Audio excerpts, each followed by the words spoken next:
ان کے سوا میرا اور کوئی نہ تھا۔ میں اسی دکان پر سوتا تھا، وہیں کھاتا تھا اور وہیں دن گزارتا۔ ایک دن مجھے پتا چلا کہ شہر کے ایک بڑے کالج میں داخلے ہو رہے ہیں اور وہاں ٹیسٹ لے کر داخلہ دیا جا رہا ہے۔ میرے دل میں ایک بار پھر امید جاگی کہ میں نے اپنے پرانے دوست سے پرانی کتابیں مانگی اور دن میں دکان پر کام کرتا اور رات کو جب سب سو جاتے تو میں چھپ کر پھٹے پرانے بلب کی روشنی میں پڑھتا۔ میرا مقصد صرف ایک تھا کہ کسی طرح یہ ٹیسٹ پاس کر لوں۔ میں نے فیس کے بارے میں کچھ نہیں سوچا، بس یہی خیال تھا کہ کسی سے مانگ لوں گا یا کہیں سے ادھار لے لوں گا، لیکن پیچھے نہیں ہٹوں گا۔ پڑھائی ہی وہ واحد راستہ تھی جس سے میں اس دلدل سے نکل سکتا تھا، لیکن دنیا کو میرے ارادوں سے کیا لینا دینا۔ ایک دن چچا نے مجھے کتاب پڑھتے ہوئے پکڑ لیا۔ اس دن دو گاہک دکان سے واپس چلے گئے تھے اور میں کتاب میں مگن تھا۔ انہوں نے مجھے غصے سے پکارا اور کہا، تیری ہمت کیسے ہوئی؟ دکان پہ بیٹھ کے کتاب پڑھ رہا ہے؟ میں نے ان سے معذرت کی، لیکن وہ غصے میں تھے۔ انہوں نے کہا، اگر اتنا ہی شوق ہے تو پڑھ لکھ لے، لیکن میری دکان پر نہ بیٹھ، تیری وجہ سے گاہک بھاگ گئے۔ تو جیسے نالائق کی مجھے کوئی ضرورت نہیں۔ اور پھر انہوں نے میرے منہ پر دو زوردار تھپڑ مارے اور مجھے دکان سے دھکا دے کر نکال دیا۔ میں گرتا پڑتا سڑک پر آ گیا۔ شام کا وقت تھا، سردی بڑھ رہی تھی اور اندھیرا پھیلنے لگا تھا۔ میرے پاس نہ گھر تھا، نہ نوکری، نہ کوئی سہارا۔ میں اس دکان پر ہی سوتا تھا، لیکن اب وہ جگہ بھی چھن گئی تھی۔ میں فٹ پاتھ پر بیٹھا آنکھوں سے بہتے آنسو پونچھتا رہا۔ کچھ ہی دیر بعد میں نے ہمت کی اور واپس جا کر چچا سے معافی مانگنے کی کوشش کی، لیکن انہوں نے دروازہ بند کر لیا اور کہا، میری شکل بھی نہ دکھانا۔ میں دل ہی دل میں ٹوٹتا جا رہا تھا۔ میرے پاس کوئی بھی راستہ نہ بچا تھا۔ دوستوں کے گھر بھی نہیں جا سکتا تھا کیونکہ ان کے اپنے مسائل تھے۔ دل چاہتا تھا زمین پھٹ جائے اور میں اس میں سما جاؤں۔ میں نے سوچا، کل صبح کسی مسجد کے سامنے بیٹھوں گا، شاید کوئی مجھ پر ترس کھا لے۔ میں نے سوچا، اب ٹیسٹ دینے کا خواب بھی ختم ہو گیا۔ میں سڑک کے کنارے لیٹ گیا۔ میرے پاس ایک پرانا کمبل تھا جو ابا کے زمانے سے تھا۔ اس میں لپٹ کر رات گزارنے کی کوشش کی۔ مجھے نیند نہیں آ رہی تھی۔ آنکھیں بند کرتے ہی ابا کا چہرہ نظر آتا، ان کی شفقت بھری آواز، ان کا وہ آخری دن جب وہ صبح ہنستے ہوئے گئے تھے اور شام کو خاموش لوٹ آئے تھے۔ میں دل ہی دل میں دعا کرتا رہا کہ کوئی ایسا معجزہ ہو جائے، میری زندگی بدل دے۔ لیکن میں جانتا تھا کہ معجزے صرف کتابوں میں ہوتے ہیں۔ حقیقت کی دنیا میں اگر کچھ بدلنا ہے تو خود ہی کچھ کرنا ہوگا۔ پر اس وقت میرے ہاتھ خالی تھے اور دل امید سے خالی۔ میں نے سوچا کہ کل کسی سے مانگ کر فیس کا بندوبست کروں گا اور ٹیسٹ دے دوں گا، شاید وہی میری زندگی کی آخری کوشش ہو۔ میں نے فیصلہ کیا کہ میں ہار نہیں مانوں گا، چاہے کچھ بھی ہو جائے۔ چچا نے مجھے نکال دیا تھا، لیکن میری امیدوں کو نہیں نکالا۔ میرے خواب اب بھی میرے ساتھ تھے۔ میرے اندر ایک آگ تھی جو جلتی رہی اور میں اس رات سڑک پر لیٹا، صرف یہی سوچتا رہا کہ کل کیا ہوگا، کیسے ہوگا۔ کچھ نہیں جانتا تھا، پر اتنا جانتا تھا کہ کچھ نہ کچھ ضرور کروں گا، بس یہ رات گزر جائے۔ کہتے ہیں کہ آپ جتنی بھی ہمت کر لیں اس دنیا میں کم پڑ ہی جاتی ہے۔ میری ہمت بھی کم پڑ گئی تھی۔ پہلے ماں گئی، پھر باپ گیا، چچا جیسا بھی تھا کم سے کم کوئی اپنا تو تھا، اب اس نے بھی مجھے نکال دیا۔ اب میں کیا کرتا؟ اس سڑک پر نہیں بیٹھنا چاہتا تھا جہاں سے مجھے چچا دیکھتا ہوا۔ میں خوش ہوتا کہ سڑکوں پہ رول رہا ہے، اس لیے میں ایک ویران سڑک پر جا کے بیٹھ گیا، لیکن مجھے اب ڈر بھی لگ رہا تھا۔ رات کی خاموشی سڑک کے کنارے میرے آنسوؤں کی گواہ بنی ہوئی تھی اور اچانک وہ شاندار گاڑی آ کر رکی جو اپنی چمک دمک اور شان سے صاف ظاہر کرتی تھی کہ کسی بہت امیر انسان کی ملکیت ہے۔ پیچھے بنے حصے میں چند لوگ پہلے سے بیٹھے تھے، ان کے چہروں پر سایہ پڑا ہوا تھا۔ میں نے ان کی طرف دھیان نہیں دیا کیونکہ میری توجہ اس عورت کی آواز پر مرکوز ہو گئی جو گاڑی کی پچھلی نشست سے شیشہ نیچے کر کے مجھ سے مخاطب ہوئی۔ اس نے نہایت سنجیدگی سے ایک مقام کا راستہ پوچھا۔ میں نے حسب توفیق بتا دیا۔ شکریہ کہہ کر اس نے شیشہ اوپر کیا اور گاڑی آگے بڑھ گئی، لیکن چند لمحوں بعد گاڑی ایک دم رک کر پیچھے کی طرف مڑی اور وہی شیشہ دوبارہ نیچے ہوا۔ اس بار عورت نے میری آنکھوں میں جھانک کر کہا، تم رو کیوں رہے ہو؟ اور تمہارے ہاتھ میں کیا ہے؟ میں نے نظریں جھکا کر کہا، بیگم صاحبہ، یہ میری کتابیں ہیں اور میں نہیں رو رہا۔ لیکن وہ بولی، نہیں، تم رو رہے تھے، تمہاری آنکھیں بتا رہی ہیں۔ میں نے کوئی جواب نہ دیا، لیکن ایک کی بار اس کے استفسار پر دل کا بوجھ ہلکا کرنے کی غرض سے کہہ دیا کہ میں اکیلا ہوں، یتیم ہوں، پڑھنا چاہتا تھا، لیکن بابا کے جانے کے بعد چچا نے بھی گھر سے نکال دیا ہے۔ سڑکوں پر ہوں، نہ سونے کی جگہ ہے، نہ کھانے کا ٹھکانہ۔ اس عورت نے خاموشی سے میری بات سنی اور پھر غور سے مجھے دیکھا، سر سے پاؤں تک، جیسے میری حالت جانچ رہی ہو۔ اس کی نگاہوں میں حیرت نہیں، ہمدردی تھی۔ اس نے کہا، میرے ساتھ چلو، تمہارے لیے ایک کام ہے۔ میں نے فوراً پوچھا، کیسا کام؟ اس نے ہلکے لہجے میں کہا، یہ تمہیں جا کر ہی پتہ چلے گا۔ چلو۔ میری الجھن بڑھی، لیکن پھر خیال آیا کہ اگر اس وقت سڑک پر رہا تو صبح تک شاید پولیس اٹھا کر لے جائے یا پھر بھوک مار دے۔ یہ عورت اگرچہ امیر تھی اور اس کے ساتھ 2 مسلح محافظ بھی بیٹھے تھے جو کہ عجیب سے سخت گیر نظر آ رہے تھے، لیکن پھر دل نے کہا کہ جس کے پاس کھونے کو کچھ نہ ہو اسے ڈر کس بات کا رکھے گا۔ میں نے کتابیں سینے سے لگائیں، گاڑی کے پچھلے حصے کی طرف بڑھ گیا۔ محافظوں نے ایک لمحے کو میری طرف دیکھا، پھر نظریں چرا لیں، جیسے وہ میرے وجود کو نظر انداز کرنا چاہتے ہوں۔ ان کے ہاتھوں میں موجود ہتھیار اور ان کی خاموشی مجھے تھوڑا خوف زدہ کر رہی تھی، لیکن میری حالت اس سے زیادہ خوفناک تھی جو پیچھے رہ گئی تھی۔ گاڑی پورے اہتمام سے رواں دواں ہوئی، شہر کے شور شرابے سے نکل کر ایک پرسکون مگر شاندار علاقے میں داخل ہوئی۔ دونوں طرف بڑے بڑے بنگلے اور ان کے باہر کھڑے لمبے درخت جن پر روشنیاں جھلملا رہی تھیں۔ گاڑی نے ایک سفید رنگ کے بلند و بالا گیٹ کے سامنے آ کر بریک لگائی۔ گیٹ کھلا، گاڑی اندر داخل ہوئی۔ اندرونی حصہ بہت وسیع اور خوبصورت تھا، جیسے کسی فلم کا سیٹ ہو یا کوئی خوابگاہ ہو۔ سامنے لان میں مہنگے پھولوں کی کیاریاں تھیں اور ان کے بیچ فوارہ چل رہا تھا۔ گاڑی ایک چھوٹے داخلی دروازے کے سامنے جا کر رکی۔ دروازے کے ساتھ ہی ایک وردی میں ملبوس شخص کھڑا تھا، جس نے گاڑی کا دروازہ کھولا اور وہ عورت اتر گئی۔ میں بھی پیچھے سے اترا تو ایک لمحے کو سب کی نظریں مجھ پر ٹھہر گئیں، جیسے میں کوئی اجنبی ہوں۔ وہ عورت آگے بڑھی اور کہا، آؤ میرے ساتھ۔ میں کچھ گھبرا سا گیا، لیکن اس کے پیچھے چل پڑا۔ اندر داخل ہوئے تو روشنیوں کا سیلاب نظر آیا۔ قیمتی فانوس چھت سے لٹک رہے تھے، فرش پر قالین بچھا ہوا تھا جس پر چلنے سے پاؤں ڈوبتے جا رہے تھے۔ دیواروں پر خوبصورت پینٹنگز اور آرائشی اشیاء سجی ہوئی تھیں جو اس بات کا پتہ دے رہی تھیں کہ یہاں ذوق بھی ہے اور دولت بھی ہے۔ اس عورت نے مجھے ایک کمرے میں لے جا کر بیٹھنے کا اشارہ کیا اور خود باہر چلی گئی۔ کمرہ ٹھنڈا اور خوشبودار تھا۔ سامنے ایک صوفہ تھا اور ایک میز جس پر کچھ رسالے رکھے ہوئے تھے۔ میں نے گھبراہٹ کے عالم میں کتابیں اپنے سینے سے لگائے رکھیں۔ تھوڑی دیر بعد وہ عورت واپس آئی۔ اس کے ہاتھ میں ایک ٹرے تھی جس میں جوس اور بسکٹ تھے۔ اس نے میرے سامنے رکھے اور کہا، پی لو، بھوکے لگ رہے ہو۔ میں نے ہاتھ نہ بڑھایا تو وہ کہنے لگی، ڈرو نہیں، میں تمہاری ماں جیسی ہوں۔ جب میں نے ہاتھ بڑھایا تو اس نے پوچھا، تمہارا نام کیا ہے اور تم نے اب تک کیا پڑھا ہے؟ میں نے اپنا نام منظور بتایا اور کہا کہ میٹرک کیا ہے، آگے پڑھنا چاہتا تھا لیکن حالات نے اجازت نہ دی۔ اس نے میری بات کو بڑے دھیان سے سنا، پھر کہا، تم میرے بیٹے کی برابر ہو اور میرے بیٹے کو بھی میں نے پڑھایا، پال پوس کر بڑا کیا ہے۔ تمہیں بھی پڑھنا ہے اور کچھ بننا ہے، لیکن اس کے لیے تمہیں میرا ایک کام کرنا ہوگا۔ میں نے بے اختیار پوچھا، کیسا کام؟ اس نے کہا، میں تمہیں اپنے چھوٹے بیٹے کے ساتھ رکھوں گی، وہ بہت شرارتی ہے، اسے ایک ساتھی چاہیے۔ تم اس کے ساتھ رہو گے، کھاؤ گے، پیو گے اور ساتھ پڑھو گے، تمہیں کسی چیز کی کمی نہیں ہوگی۔ میں نے حیرانی سے اس کی طرف دیکھا جیسے کسی خواب میں ہوں۔ میں نے کہا کہ کیا یہ سب سچ ہے؟ اس نے مسکرا کر کہا، ہاں منظور، یہ سب سچ ہے، لیکن تمہیں محنت اور ایمانداری سے رہنا ہوگا۔ جھوٹ اور چوری برداشت نہیں کروں گی۔ میں نے کہا، میں آپ کے اعتماد پر پورا اترنے کی کوشش کروں گا۔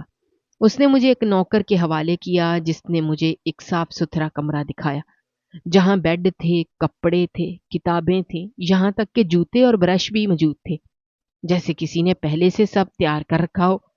میں اپنی زندگی میں پہلی بار کسی نرم بستر پر لیٹا۔ میرے آنسو پھر بہنے لگے، لیکن اس بار یہ آنسو دکھ کے نہیں بلکہ شکر کے تھے۔ میں نے دل میں دعا کی، یا اللہ اس عورت کو سلامت رکھنا جس نے ایک اجنبی کو اپنا بیٹا سمجھ لیا۔ میں بھی دعا مانگ ہی رہا تھا کہ دروازہ کھلا اور ایک 7-8 سال کا بچہ اندر داخل ہوا۔ وہ ہنس رہا تھا۔ اس نے آتے ہی کہا، تم میرے بھائی ہو نا؟ مما نے بتایا ہے۔ میں نے مسکرا کر کہا، ہاں اب ہم دونوں بھائی ہیں۔ زندگی نے ایک نیا موڑ لیا تھا۔ جہاں کل تک میں سڑک پر تھا آج ایک بنگلے میں تھا۔ کل تک میں بھوکا تھا آج میرے سامنے کو رکھا گیا تھا کھانے کو، اور کل تک میں تنہا تھا آج کوئی مجھے بھائی کہہ رہا تھا۔ لیکن میں جانتا تھا کہ یہ سب ایک آزمائش بھی ہو سکتی ہے، اس لیے میں نے دل میں عہد کیا کہ میں اس عورت کے اعتماد کو ٹوٹنے نہیں دوں گا، اور اپنی پڑھائی پوری کر کے ایک دن ضرور کچھ بن کر دکھاؤں گا تاکہ اس کا سر فخر سے بلند ہو جائے۔ جو مجھے سڑک سے اٹھا کر محل میں لے آئی تھی حبیبہ بیگم ایک انتہائی باوقار لیکن تھکی ہوئی عورت تھی۔ چہرے پر وقت کی لکیریں تھیں، آنکھوں میں ایک مستقل اداسی، جیسے برسوں سے دل کا بوجھ اٹھائی جا رہی ہو۔ ان کے انداز سے لگتا تھا کہ انہوں نے زندگی میں بہت کچھ سہ رکھا ہے، بہت کچھ کھو دیا ہے۔ وہ کبھی کبھار کھڑکی سے باہر دیکھتی جیسے کسی کی راہ تک رہی ہوں۔ ان کے بارے میں یہی پتا چلا کہ ان کا شوہر یا تو دنیا میں نہیں رہا یا وہ انہیں چھوڑ کر جا چکا تھا۔ ان کا اکلوتا بیٹا حنان جس کا ساتھی مجھے بنایا گیا تھا، وہ بچہ بھی اپنی عمر سے زیادہ ضدی اور بدتمیز تھا۔ شاید اپنے والد کی جدائی نے اس کی شخصیت پر گہرا اثر ڈالا تھا۔ مالکن نے صاف کہہ دیا تھا کہ اس بچے کے ساتھ کوئی نہیں ٹھہرتا۔ کئی ملازم آئے گئے، سب کو اس نے تنگ کر کے بھگا دیا تھا، اور مجھے بھی یہ بتا دیا گیا تھا کہ نہ جانے تم کتنے دن اس کے ساتھ گزار پاؤ گے۔ لیکن میں وہاں مجبوری کے تحت آیا تھا، پیچھے ہٹنے کا کوئی راستہ نہیں تھا میرے لیے، اور آگے بڑھنے کے لیے ہر موقع کو پوری ایمانداری سے لینا میری مجبوری تھی۔ اس لیے میں نے کوشش کرنے کی ٹھانی۔ حنان کے رویہ واقعی ناقابل برداشت تھا۔ کبھی کسی چیز کی ضد کرتا، کبھی چیختا چلاتا، کھانے میں کیڑے نکالتا اور مجھے حقارت سے دیکھتا۔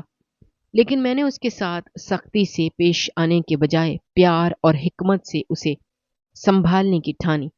میں نے پہلے اس کے معمولات کو سمجھا، اس کے اوقات کو جانا، اس کے جذبات کو پڑھا، اور پھر رفتہ رفتہ اسے اپنے قریب لانے کی کوشش کی۔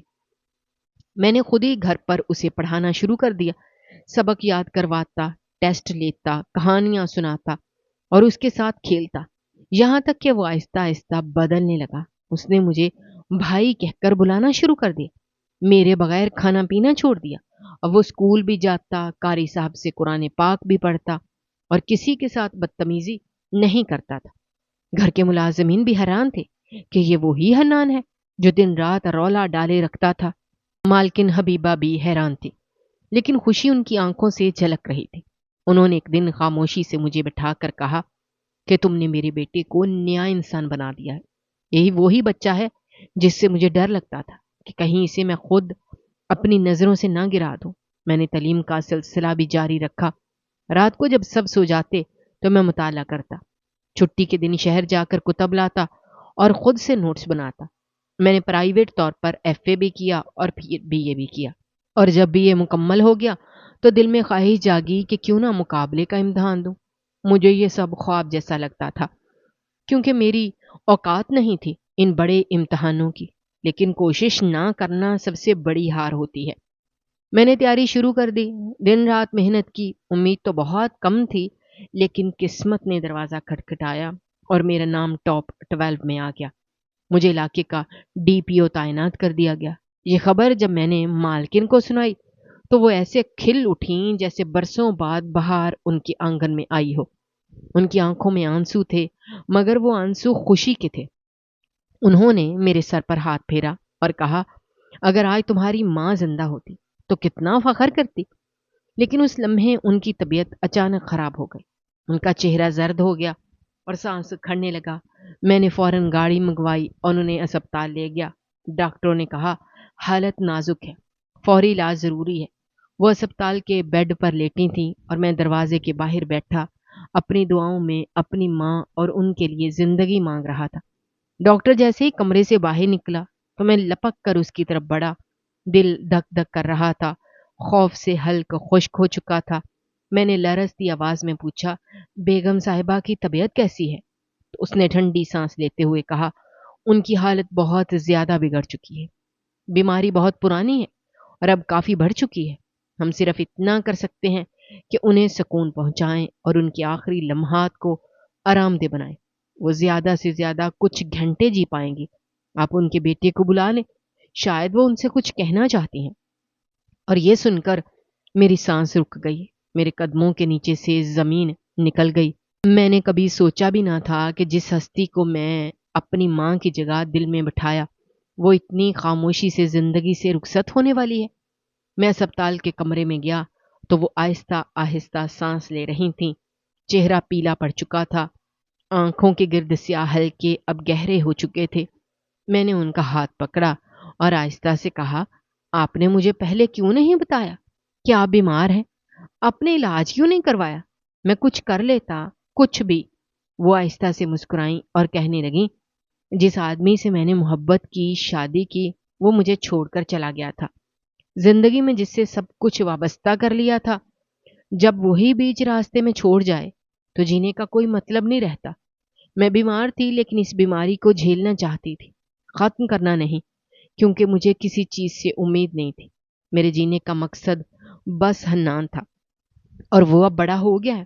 تم ہو نا اس کے ساتھ، تم نے جس طرح اس کی زندگی بدلی ہے، اس سے مجھے سکون ملتا ہے۔ تم اس کا خیال رکھو گے تو مجھے کسی چیز کی فکر نہیں۔ میں نے آنکھوں میں آنسو لیے کہا، میں نہیں چاہتا کہ آپ ہمیں چھوڑ کر جائیں۔ آپ میرے لیے میری ماں جیسی ہیں، جنہیں میں نے بچپن میں کھو دیا تھا۔ آپ نے میری زندگی کو نئی روشنی دی ہے۔ میرے اندر جو روشنی ہے وہ آپ کے اعتماد سے ہے۔ وہ ہلکا سا ہنسی اور آنکھوں میں نمی کے ساتھ کہنے لگیں، تم بھی میرے بیٹے جیسے ہو بیٹا، لیکن ماں باپ ہمیشہ اپنی اولاد سے پہلے چلے جاتے ہیں تاکہ وہ خود اپنے پاؤں پر کھڑے ہو جائیں اور دنیا کا سامنا کرنا سیکھیں۔ حنان بھی اب تمہارے ساتھ ہے، مجھے اس کی کوئی فکر نہیں۔ تم دونوں مل کر ایک نئی دنیا بنا سکتے ہو۔ تھوڑی دیر بعد نرس نے بتایا کہ حنان آ گیا ہے۔ میں نے باہر جا کر اسے کمرے میں لے آیا۔ وہ جیسے ہی اپنی ماں کے قریب پہنچا تو اس کے آنسو بہنے لگے۔ وہ اس کے سینے پر سر رکھ کر روتا رہا۔ میں بھی اپنے جذبات پر قابو نہ رکھ سکا۔ وہ لمحہ ہی ایسا تھا جیسے وقت تھم گیا ہو، دکھ گہرا ہو گیا۔ کچھ دیر بعد حبیبہ بیگم نے آخری سانس لی اور ہمیں چھوڑ کر چلی گئی۔ وہ چپکے سے اس دنیا سے رخصت ہو گئیں، لیکن جانے سے پہلے وہ سب کچھ میرے نام کر گئی تھی۔ گھر، جائیداد، زیور اور سب کاروبار میرے نام لکھ چکی تھی، کیونکہ ان کا اس دنیا میں سوائے حنان کے اور کوئی وارث نہیں تھا۔ انہوں نے اپنی وصیت میں لکھا تھا کہ جب حنان بڑا ہو جائے تو تم دونوں مل کر کاروبار کو سنبھالنا۔ وہ چاہتی تھیں کہ ہم دونوں بھائیوں کی طرح ایک دوسرے کا سہارا بنیں۔ ان کے جانے کے بعد میں نے حنان کا بھرپور خیال رکھا۔ میں نے اسے یتیمی کا احساس نہیں ہونے دیا، اسے ہر وقت اپنے ساتھ رکھا، اسکول، کالج، ہر جگہ ساتھ لے گیا۔ میں نے اپنا فرض سمجھ کر اس کی تربیت کی۔ جیسے میری سگی ماں ہوتی تو میں اپنے بھائی کے ساتھ کیا سلوک کرتا۔ میرا ڈی پی او بننے کا وقت آیا تو پورے شہر میں دھوم مچ گئی۔ میرے ٹھاٹ باٹ الگ ہو گئے، میری عزت میں اضافہ ہوا اور مجھے خود پر فخر ہونے لگا۔ ایک دن میں اپنے سرکاری کام سے نکل رہا تھا، میرے ساتھ ڈرائیور بھی تھا۔ پچھلی سیٹ پر حنان بیٹھا تھا۔ وہ اب اسکول میں اچھے نمبروں سے پاس ہو رہا تھا، بہت مہذب ہو چکا تھا۔ میں نے اسے راستے میں بتایا کہ یہی وہ گلی ہے جہاں میرے چچا کی دکان تھی، جہاں وہ پھول بیچتا تھا، اور جہاں سے مجھے صرف اس وجہ سے نکال دیا گیا کہ میں پڑھنا چاہتا تھا۔ میری اس خواہش کو بغاوت سمجھا گیا اور مجھے یوں دھکے دے کر نکالا گیا جیسے میں کوئی بوجھ ہوں۔ میں نے گاڑی رکوا دی اور دیکھا وہی پرانی دکان ویسے ہی موجود تھی۔ باہر سڑک پر پھولوں کی ریڑیاں اور گلدستے بکھرے پڑے تھے۔ میں نے اپنے ورکرز کو اشارہ کیا کہ یہ جگہ ناجائز تجاوزات میں آتی ہے، سڑک پر سامان رکھا گیا ہے، اسے ہٹایا جائے، قانون سب کے لیے برابر ہے۔ جیسے ہی وہ دکان کے قریب پہنچے تو اندر سے ایک دبلا پتلا جھریوں والا شخص نکلا، روتی ہوئی آواز میں کہنے لگا، صاحب جی ایسا نہ کریں، میں غریب آدمی ہوں۔ جیسے اس نے میری طرف دیکھا تو وہ چونک گیا، اس کی آنکھیں حیرت سے پھٹی کی پھٹی رہ گئیں۔ اس کے منہ سے نکلا، منظور تو یہاں کیا کر رہا ہے؟ میں نے سرد لہجے میں کہا، منظور نہیں، ڈی پی او منظور خان ہوں، قانون کے دائرے میں بات کرتا ہوں، اور عزت سے بات کرو۔ وہ کانپنے لگا اور بولا، مہربانی کرو بیٹا، دیکھو میری حالت تو دیکھو۔ میں نے غصے سے کہا، جب تم نے ایک معصوم بچے کو صرف اس لیے دھتکارا تھا کہ وہ پڑھنا چاہتا تھا، تب تمہیں رحم نہیں آیا تھا؟ اس بچے کو گھر سے نکال دیا جو رات کو چپکے سے کمرے میں بیٹھ کر کتابیں پڑھتا تھا۔ اس بچے کو نوکری سے نکال کر سڑک پر پھینک دیا صرف اس لیے کہ وہ تعلیم حاصل کرنا چاہتا تھا، اور آج وہی بچہ ڈی پی او بن چکا ہے۔ میں نے اس کے خلاف کوئی پرچہ یا چلان تو نہیں کروایا، لیکن اس کو ڈانٹا ضرور، کیونکہ مجھے چاہیے تھا کہ اسے پتا چلے کہ وقت کسی کا ایک سا نہیں رہتا، اور جنہیں ہم کمتر سمجھتے ہیں وہ بھی وقت آنے پر اونچائیوں پر پہنچ سکتے ہیں۔ وہ شخص خاموشی سے جھک گیا، کچھ بول نہ سکا۔ میں نے ورکرز کو کہا کہ صرف سامان دکان کی حد تک رکھو، سڑک پر نہ ہو، قانون کی پابندی کرو، سب کے لیے بہتر ہے۔ وہ شخص آہستہ سے پیچھے ہٹا، ساری ریڑیاں اندر کرنے لگا۔ میں اور حنان گاڑی میں بیٹھے تو وہ خاموش تھا۔ میں نے اس کے سر پر ہاتھ پھیرا اور کہا، بیٹا، جو ظلم سا ہو اسے مت دہراؤ، لیکن یاد رکھو کہ عزت کسی کو وراثت میں نہیں ملتی، اسے محنت سے حاصل کرنا پڑتا ہے۔ حنان نے میری طرف دیکھا اور کہا، آپ میرے بھائی بھی ہو اور میرے استاد بھی، مجھے آپ پر فخر ہے۔ میں نے اس کے کندھے پر ہاتھ رکھا اور کہا، مجھے تم پر فخر ہے، تم نے میری بات مانی اور زندگی کو صحیح راہ پر لے کر چلے۔ ہم دونوں ایک دوسرے کا سہارا تھے اور رہیں گے۔ دنیا کی کوئی طاقت ہمیں جدا نہیں کر سکتی۔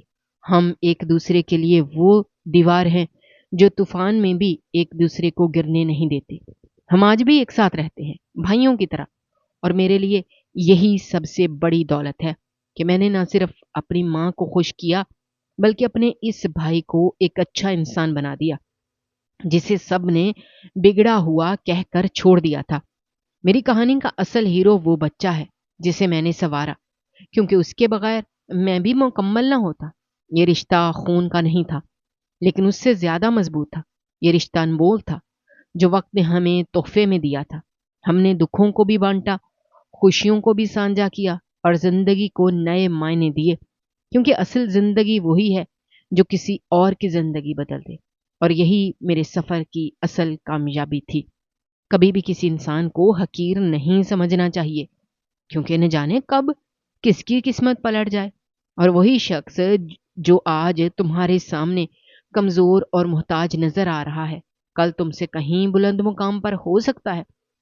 انسان کا ظاہر دیکھ کر اس کے باطن کا اندازہ لگانا ممکن نہیں ہوتا، اور نہ ہی کسی کا موجودہ حالت دیکھ کر اس کے مستقبل کے بارے میں یقین سے کچھ کہا جا سکتا ہے۔ دنیا میں جو کچھ بھی ہے وہ اللہ تعالیٰ کے اختیار میں ہے۔ وہ جسے چاہے عزت دے، جسے چاہے آزمائش میں ڈال دے۔